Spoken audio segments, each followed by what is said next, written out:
In this episode, we deviate a bit from our traditional topics to incorporate the growing diversity in the Infosec world. In the past, this has been a male-dominated field, but the culture is changing. Our guest today is Eleanor Dallaway. Eleanor is the editorial director of Infosecurity magazine, and she's at the front of the security industry. She has more than 15 years of on-the-job experience and knows more about information security than most English literature graduates should. She spends her working days interviewing industry professionals, keeping the website updated with news on a regular basis, editing the magazine, and attending industry events. I'm your host, Chris Parker, and this is the Easy Prey Podcast. Eleanor Dallaway, thank you so much for coming on the Easy Prey Podcast today. Thank you for having me. It's a real pleasure. Great. Can you give me a little bit of background that you have in Infosec over the last, I think it's about 15 years? Yes, sure. And that makes me actually feel really old. So, I joined Infosecurity magazine in 2006. I started as an assistant to the editor, and I've worked my way up 14 or 15 years to deputy editor, publisher, and then eventually now my title is editorial director. And I actually have 3 magazines in my portfolio, one of which is Infosecurity. And then I have quite a diverse portfolio because I also have magazines in the wine and spirits industry and retail as well, and retail technology. That's quite a wide range of topics to cover. I know, and some are a little bit cooler than others. So when you attend a dinner party, you may want to pull out the wine and spirits magazine as your lead when the people ask you what you do, and you sort of kind of keep the cybersecurity topic in your back pocket. But actually, all of my editors know Infosecurity's got a special place in my heart because I've been reporting on it for the longest, and I've completely fallen in love with the tech industry. And I've become kind of addicted to how fast-paced it is, and the people and the connections and the network, and how just every day is unpredictable in the industry. So it may not be the coolest, but it's certainly my favorite. Not that you're meant to have favorite. Well, that's great. So let's talk about some interesting interviews that you've had with people in the tech industry over this 15-year span. Is there any particular person that stands out as a very unique interview? Oh my goodness. Disclaimer, my favorite part of my job is interviewing. So it feels very, very strange today to be on the other end or the other side of these questions, because I feel very comfortable when I'm in control of asking the questions. But when they're being asked of me, it feels really strange. So, but interviewing people is my passion. And over the last 15 years, I've had the pleasure of interviewing some huge names in security. Now, it's hard to pick a couple. My most recent, very enjoyable interview was Katie Mazouris, who's just wildly famous in the industry as a hacker. She calls herself a punk rocker, future president, and is convinced she's going to run for president in 4 years' time. And having met her, I have absolutely no doubt she will. But she has become very famous in the bug bounty space. She worked for Microsoft. She has taken Microsoft to court and an ongoing battle with them on gender pay disparity. So we spoke a lot about that. And I felt truly inspired by her as a woman, as a technologist, and hearing her experiences and what's shaped her career was really mesmerizing. She was a mesmerizing person to interview. Another person that sticks out is Kevin Mitnick. I was absolutely petrified when I went to interview Kevin Mitnick. And I'm going to be honest with you, I'd heard a few negative reviews around what he was like as an interviewee from some friends of mine who are journalists in the industry. So I went to meet him in San Francisco at the RSA conference, which I've been to pretty much, I think, every year with one exception since 2006. And I was petrified that, this is a guy that spent time in solitary confinement in prison. This is a guy that laws have since been made, Computer Misuse Act, because of him. So he was quite a big name, and it's someone that I'd always thought it would be great to meet him. So I went in there sort of really petrified, and he was amazing, and he was incredibly open. He wanted to talk about everything, including being in solitary confinement, his strange relationship with his mother, and all sorts of things. He did a load of magic tricks for me, which was amazing, and he was just sort of telling me how similar magic is to cybersecurity and the art of being a con artist, effectively. And actually, he's perfect for your podcast, because he started his career by hacking. Just the first one was the bus system where he grew up, and finding a way to not having to buy tickets. He once hacked the drive-through of McDonald's, so that he was the voice that people heard when they were trying to order their takeout in their car. And he would respond as if he was McDonald's staff and be completely, rude and outrageous to these people. So a lot of con artistry, incredible stories. But yeah, again, just left me thinking what an incredibly talented guy he is, and how he really has reformed his life. And actually, they're the best interviews to do when you see people that have been through hard times. There's been a lot of jeopardy in their life. There've been challenges to overcome, like Katie with Microsoft. And I came out of the interview breathing a huge sigh of relief, but feeling incredibly lucky. And I mean, I could go on. You had to stop me, because I've met so many incredible people in the last 15 years, and I've got a really bad habit of, when I write these interviews up, calling them all my favorites. I'm just like, that's the best one I've ever done, and then the next time I'll be like, no, that's my favorite. So yeah, but it is definitely the highlight of my job, being able to meet these incredible minds and really pick apart their story right from day one, and follow their lives. And I think what I always try and do is get onto the page a side of them that isn't normally seen through tech press, certainly, and B2B media. And so that when somebody reads that interview, they feel like they themselves have met that person. If I can kind of achieve that, I feel like I've done my job. That's awesome. Kevin Mitnick is definitely on my list of people that I would love to interview. I think probably my most outrageous interview that I have published so far is obviously, John McAfee. And he's just such a character, and really likes to live up his, I'm not going to tell you where I am. I'm not going to, I'm going to be evasive and elusive. But a really interesting character. And like, it was neat just to hear him talk about kind of his stance on privacy and what it costs.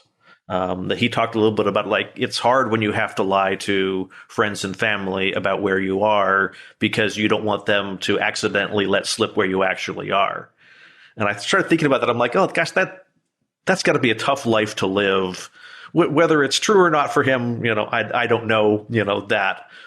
But if someone truly wants to have that sense of privacy and doesn't want anybody in the world to know where they are, you really do have to not tell people stuff or lie to them about your life. Right. And actually, that's exactly, you're telling a very similar part of Kevin Mitnick's story, which was when he was on the run from the feds. He spent, I think it was 4 years, and he relocated, I think it was to Denver, actually. It was certainly Colorado. And he said he gave himself a new name, a completely new identity, and he could not see or contact his family. And he sadly did actually lose his mum a few years later, after he had been able to reconnect with her. But he's haunted by the fact that he lost those years when he wasn't able to. Just like you're saying with John McAfee, he was really truly on the run and wasn't able to hit that sacrificing element. And yeah, that really sort of struck a chord. But I myself have actually met John McAfee a few times, and the first time I met him, I was in Vegas for Black Hat conference, and I, through a friend of a friend in the industry, had an alert to say, guys, John McAfee is going to turn up at B-Sides. I don't know if you know the B-Sides event, but it's a sort of a community-led conference that travels around the globe. It's a very clever business model and sits next to the big the huge conferences and exhibitions in the industry. So they're very corporate and they attract crowds of sort of 20, 30,000 people sometimes. And what B-Sides does is it puts a smaller event right next door to it, maybe in the day or two running up to it, and also some overlap. But they attract really great speakers because the community feel like it's an event that's run by them for them. And it's got a great following. So John McAfee just turned up on stage there one day at like 5 p.m. And I think he kind of accidentally on purpose leaked that he was going to be turning up. But, we all kind of fell for it. And I got in a cab and went straight there and watched him up on stage for like 20, 25 minutes in what can only be described as sort of an unscripted, but highly intelligent rant about not the industry, but his own story and being on the run. And I remember him talking about a neighbor being shot and a dog in the yard. And it was, it stayed with me. This is years ago. So he must have told it in quite a way. But I've since had him speak at an event in Infosec Europe in London, and I've introduced him onto the stage and looked after him backstage. So I've spent some time with John, and like you say, he's quite the character. And I continue. What I will say is I continue to follow him through social media and watch what he's up to. At minimum, he's a very entertaining gentleman. Absolutely. So are there any like big trends you've seen in InfoSec over your I don't want to say decades because it hasn't been decades, your brief time in InfoSec? Yeah, my brief 15 years so far. Of course there's been trends. What's interesting, I think, about InfoSec is it is a bit like fashion and it's quite cyclical, I think. So there's a trend, you move through that trend, you develop on for a few years and the industry evolves, and then you find yourself writing headlines 3 years later that are remarkably similar and recognizable to ones that you wrote 3 years before. So a bit like fashion, everything comes around again. I think that there are a few trends over the last sort of 15 years that have driven the industry. Mobilization, of course. So people expect technology to be mobile, and we've gone from computers and being stationary in offices to just the power of our iPhones or Google devices or whatever it is we have, holding data and having the intelligence that you would never have imagined. So mobilization is a big one. The cloud. I kind of get a bit bored, to be completely honest, of the cloud and writing about it, but it's a trend that comes up every single year in our trends report that we write, and will continue to do so. Artificial intelligence and mobile and machine learning, that's certainly one that's become a lot bigger in the last couple of years and will continue to. And when you talk about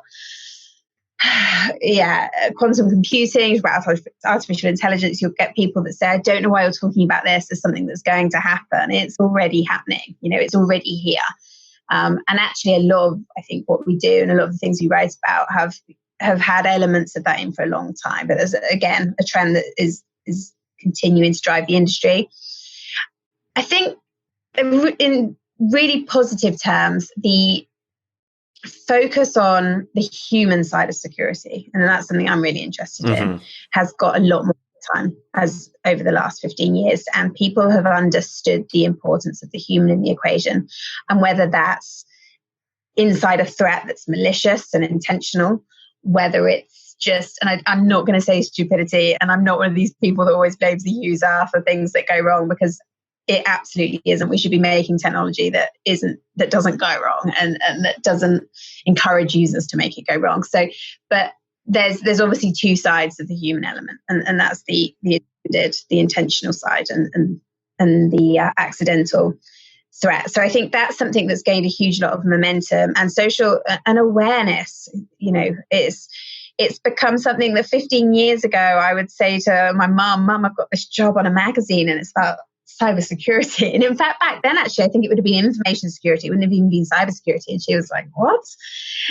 So now it's headline news. There's not many weeks where, in fact, there's probably not many days that go by when the main newspapers over here aren't reporting in headlines about a data breach or something on privacy or something with social media or election hacking, or it's mainstream news. So that's interesting from a journalist point of view, because we've got the attention of the public and people get it now in a way that they didn't before.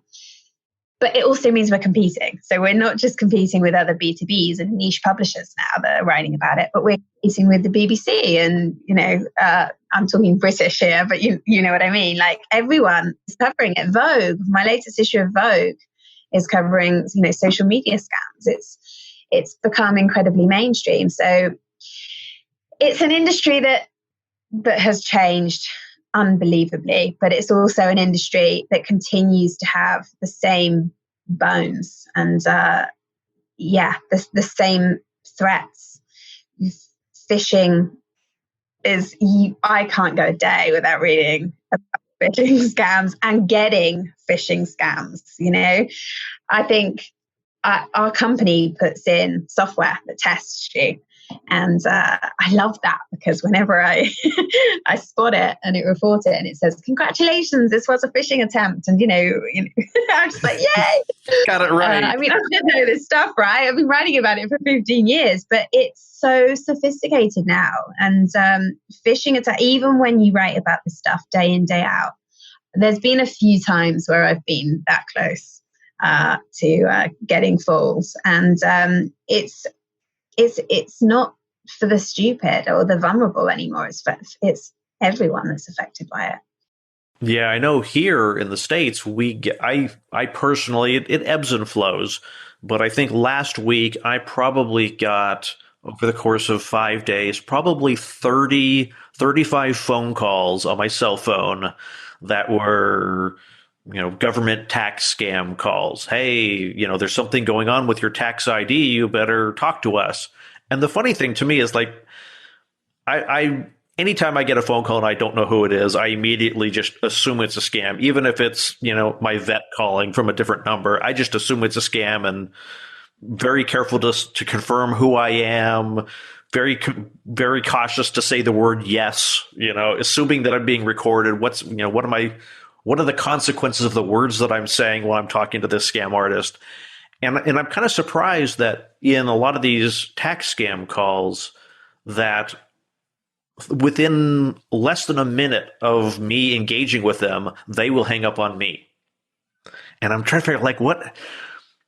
You're not very good at your scam if you're the one who it's not like I'm saying, hey, I know you're a scammer. What do you're a horrible, it's not like I'm confronting them on it. I'm just trying to play along with the scam, and they end up hanging up on me. So I'm like, is there another scam going on that I'm not aware of that they're doing? Like, are they trying to record pieces of audio of me over and over and over to get, I don't know, to build some library or something like that? Are they trying to engineer more information out of me? And, like, I've never really told them anything.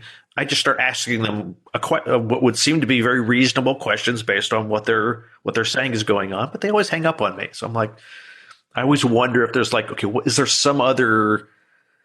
This very clearly is a scam, but is it a different scam than what they're really kind of pretending to be? Makes me wonder sometimes. Right. Cynical, don't we? Like we start to distrust people that are actually trustworthy.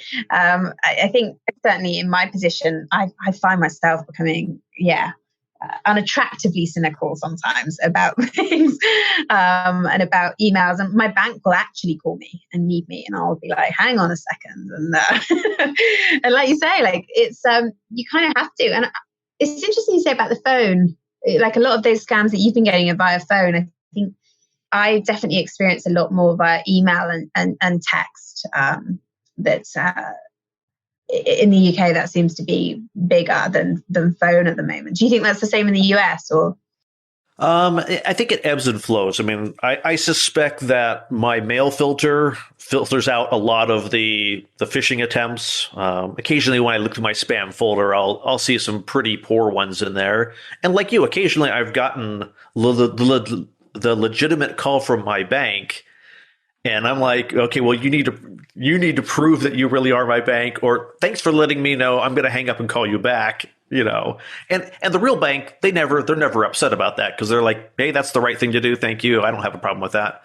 But I think it ebbs and flows. There was a period where I was getting several text messages a day saying, we're this particular package delivery service. We tried to deliver a package and no one was there to sign for it. Click on this link to reschedule delivery, and it's, xyzf52.info. I'm like, no. And I know the carrier, the package number is not 12345. That's way longer than that. But so those, I think those are the ones that I'm currently seeing. The email phishing attacks have been fairly, at least for me, have been fairly low recently. But in the past, it used to be several a day would get through the mail filters. Mm-hmm. And the clever ones, I think, is when they look at the landscape of what's happening in the world and they adapt their messaging to that. So it's interesting you mentioned about the parcel delivery.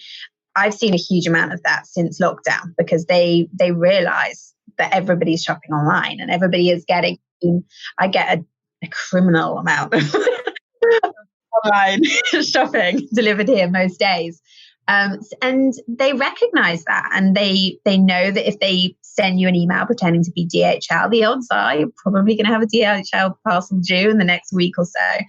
And I think that's when it gets worrying, when they target either based on the person or based on just what's going on in the general landscape. And I think COVID-19 has brought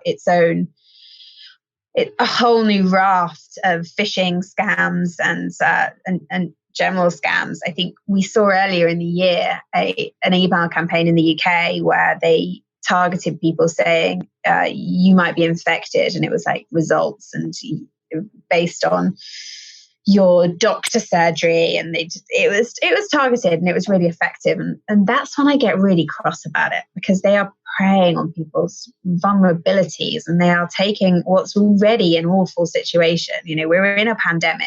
Life is pretty bad for a lot of people right now, and they're taking that and they're using it to hurt people even further. And that's when I get like emotional about the industry I write about, because it's real lives and it's real people that are being affected, and it's painful. It hurts. And I think that's the thing that's always frustrated me as well, is my mindset is like, how can you prey on, and at least in the US, it's very frequently the elderly are the victims of the scams. And it's just like, how can you live with yourself? How can you sleep at night knowing that you've taken money from some elderly person who needs that money to buy their groceries and their food, or, take care of themselves?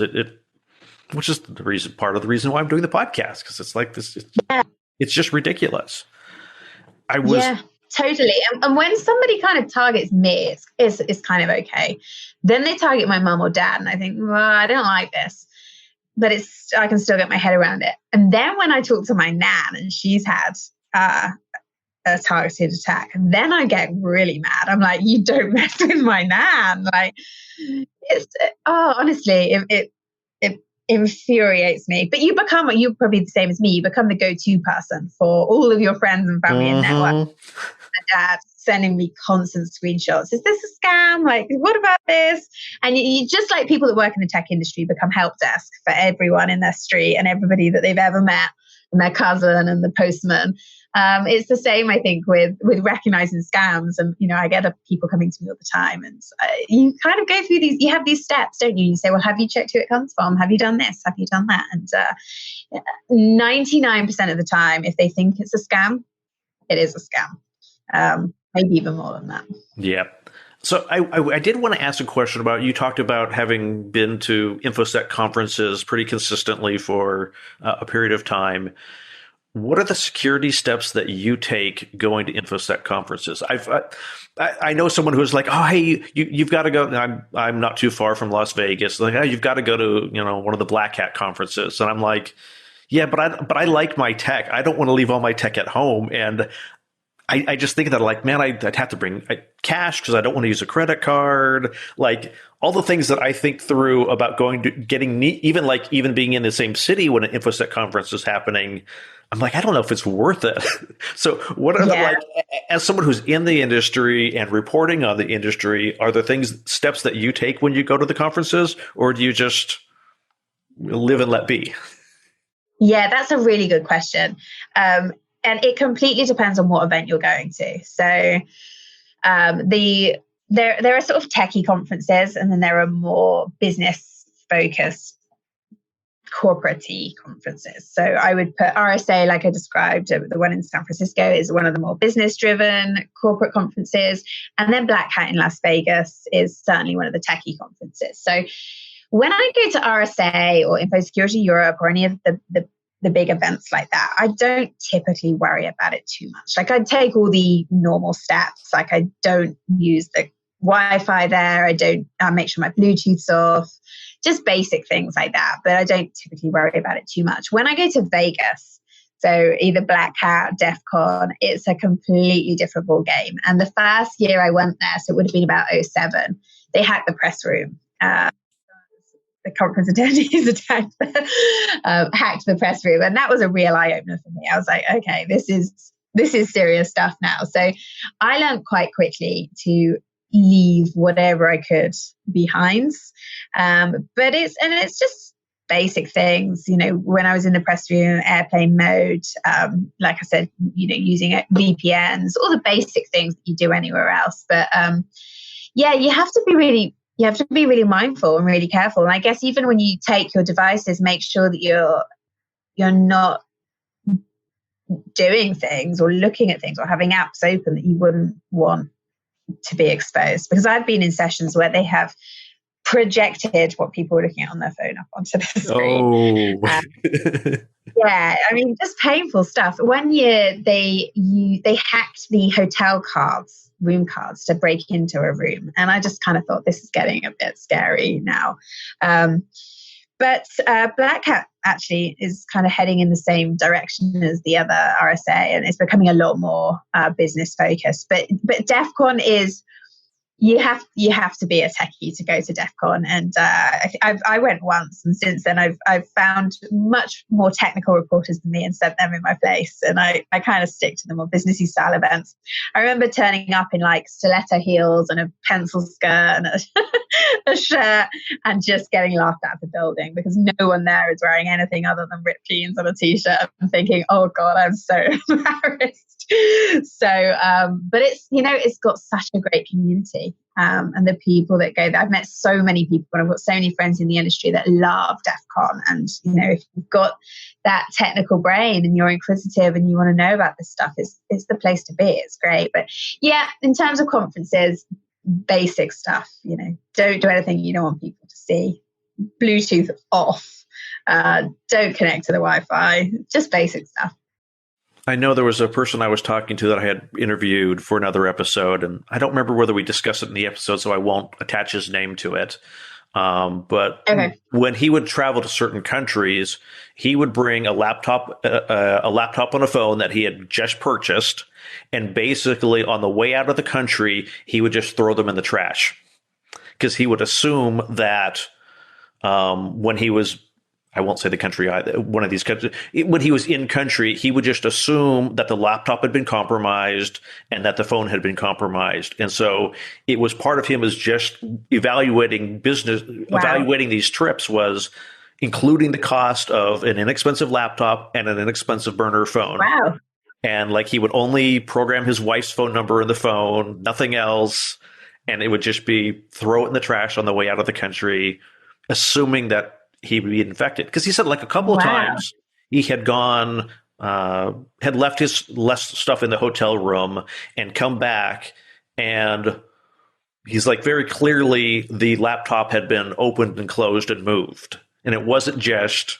And so a couple other times he'd been there, he actually set up a camera and people would come into the room, like start messing around with the laptop. So it wasn't housekeeping. He was, I won't say what industry he was in. So they were doing like industrial espionage on him when he was in country. So he was just like, got to the point where, nope, all my tech just throws, when I visit certain countries, all my tech just goes in the trash.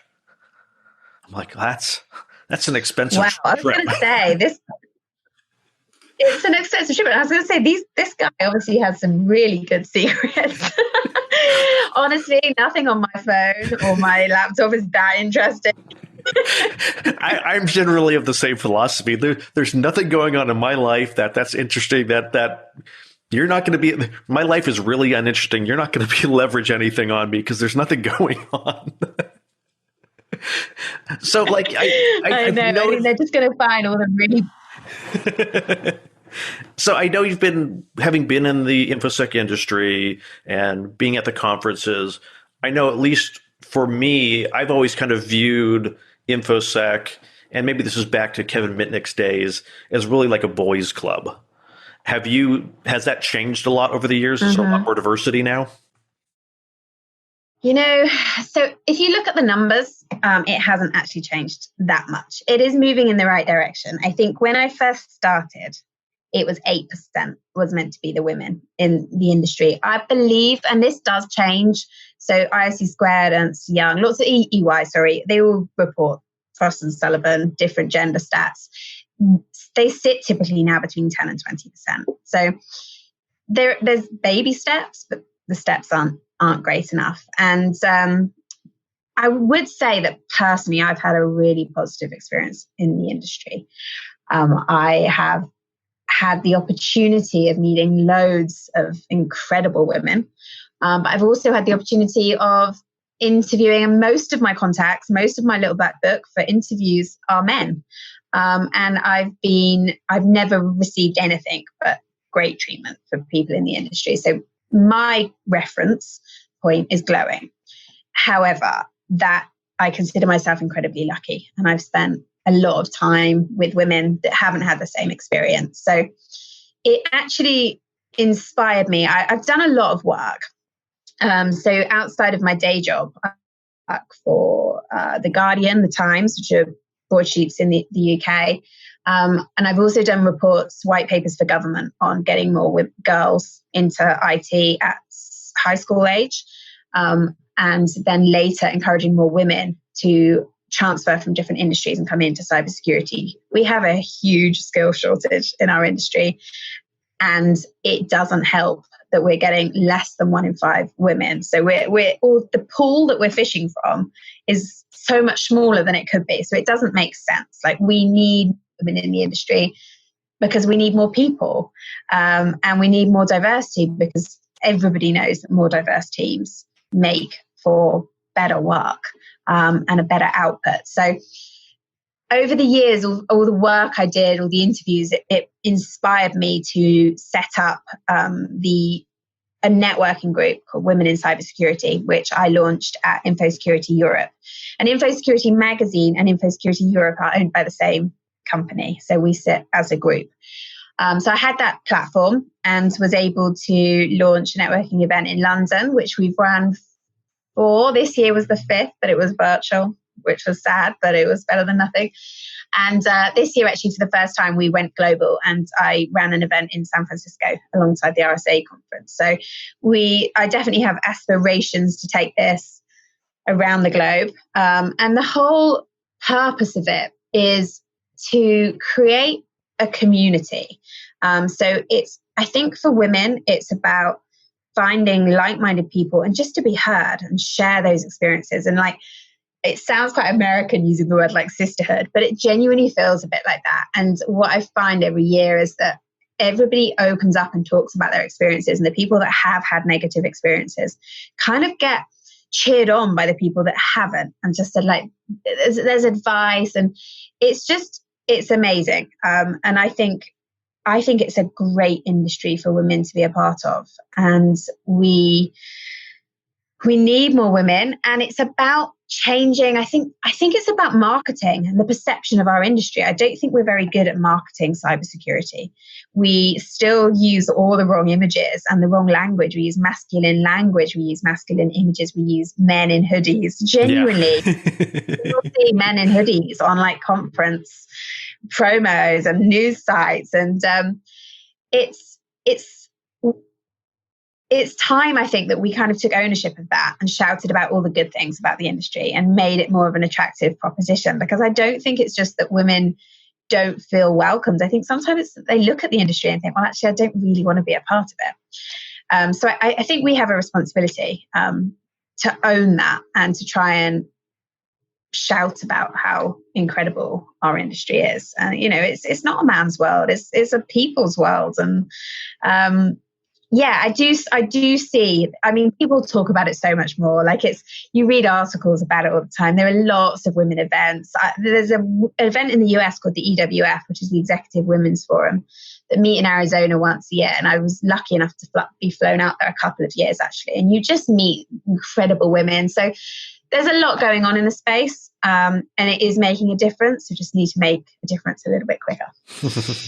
I mean, I think based on all the news stories that we're seeing over and over and over about breaches and compromises, there's definitely a lot more work that needs to be done in InfoSec. There's a lot of opportunity there, and hopefully, I guess what I'm seeing is a lot of companies are starting to incorporate security into their designs now, in terms of, well, we need to budget for security as we do things, as opposed to it being, well, we had an incident, and so now we have to just do enough to keep the investors happy. But I think, the world's kind of changing. It's like, no, we need to really get out in front of this. And I definitely see that need for more people in the industry, more people doing security, more people trying to keep us all safe on the internet. Yeah, definitely. I think the current statistic is 1.8 million, that there's a current skills gap of 1.8 million. And, we're at a time where there's unemployment is really high. I'm sure it's the same in the States as it is in the UK. It's at a peak because of COVID and because of lots of industries. And info security is resilient. It's in a really great position, in that it's an industry that hasn't been hurt that hard because it's needed more than ever. And as people move to home working and remote, the network becomes more important. All of these trends have meant that we are going to surf this wave really well as an industry. So we're 1.8 million short as it stands. That number's projected to get even higher. We've got a workforce, I think in the UK at the moment, it's 400,000 already have been made unemployed because of COVID. Let's get these people into the jobs. It's a great industry. Tech is going to be home to a lot of people's careers. So it's the perfect time, really, I think, to kind of start shouting about why people should be jumping ship and joining this crazy old industry. Yeah, I have been in tech for 20. Oh gosh, oh no, I'm sorry, I missed a decade in there. About 30 years now. I love tech. It's just so interesting. It's always constantly evolving and changing. New, if you're bored about things, get into tech, because it's never the same thing from day to day. Yeah, I think you're right, and there's a lot of cynicism about it being quite a cliquey industry, and everybody knows everybody, and the people are really sort of tight knit. But I've found the people in the industry to be so open and so welcoming. And whenever you have a question, or whenever you kind of go, I'm really sorry, I'm going to sound stupid, but I don't get it. There's no other industry like it. They want to help. They want to explain. They're so passionate about what they do. They're so passionate about making a difference and actually making people safer, that it's just wonderful. And I just think showing that side of it, it's a really social, it's like a herd industry, what I would call a herd industry. It's a social place. And I really hope that this is an opportunity for us to show the people of this industry and encourage more people to join that. I'm sure it is. If people want to learn more about what you do at Infosec Magazine, how can they find you and the magazine? So thank you very much. Yeah, we are infosecurity-magazine.com. So we are a news site, a daily news site. We have a print magazine. We are one of the very last standing print magazines in this space. But we do features, we do webinars, we do virtual summits, we do the whole lot. So it's at Infosecurity Mag on Twitter, and I'm at Infosec Editor on Twitter as well. Great. Thank you so much for coming on the Easy Prey podcast today. Thank you so much, Chris. Thank you for listening to this episode of the Easy Prey podcast. If you found this episode beneficial, please take a moment and leave a review by visiting easyprey.com/review.